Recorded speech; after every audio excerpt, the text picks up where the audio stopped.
के बाहर खेल रहे थे। तभी उनकी मम्मी और राहुल ज्योति जरा इधर आओ जल्दी से। तभी राहुल और ज्योति अपने घर को चले आए। जैसे ही राहुल ज्योति घर के अंदर आए और अपनी मम्मी को मुस्कुराते हुए देखकर, क्या बात है मम्मी, आप इतना मुस्कुरा क्यों रही हो? बात ही कुछ ऐसी है, तुम्हारी नानी का कॉल आया था, आज उन्होंने हमें बुलाया है, कल को हम सब नाना नानी के घर जा रहे हैं। फिर ये सुनकर तो राहुल ज्योति की खुशी आसमान छू गई। चलो पैकिंग शुरू कर देते हैं, नाना नानी के गांव चलते हैं और एंजॉय करते हैं।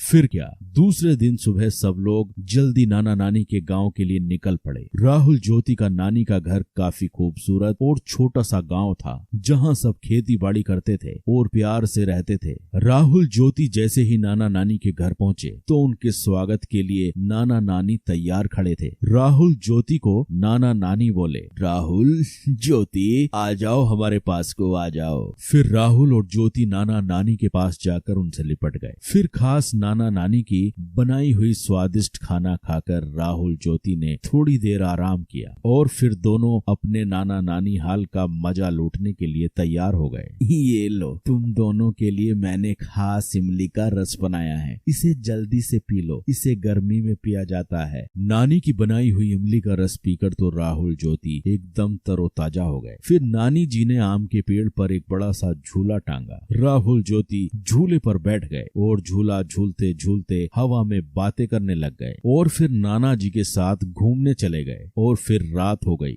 फिर राहुल ज्योति नानी जी के साथ रात के खाने के लिए फिर घूमकर घर लौट आए। नानी जी, मैं आपके हाथों से खाऊंगा। नानी मुझे भी खिलाओ ना। ये सुनकर नानी जी हंसने लगी। ठीक है, मैं तुम दोनों को अपने हाथों से खिलाती हूँ। फिर क्या, राहुल ज्योति ने नानी के हाथ से पेट भरकर खाना खाया और खाना खाने के बाद सब लोग सोने की तैयारी करने लगे और फिर राहुल ज्योति को गर्मी महसूस होने लगी। नानी जी, घर के अंदर कितनी गर्मी महसूस हो रही है, पंखा भी गर्म हवा फेंक रहा है, आपके घर में एसी भी नहीं है। हमें तो एसी की आदत है, अब तो हमें रात भर नींद नहीं आएगी। यह सुनकर नाना नानी के साथ सब लोग हंसने लगे। यह देखकर राहुल और ज्योति ज्यादा कंफ्यूज हो गए।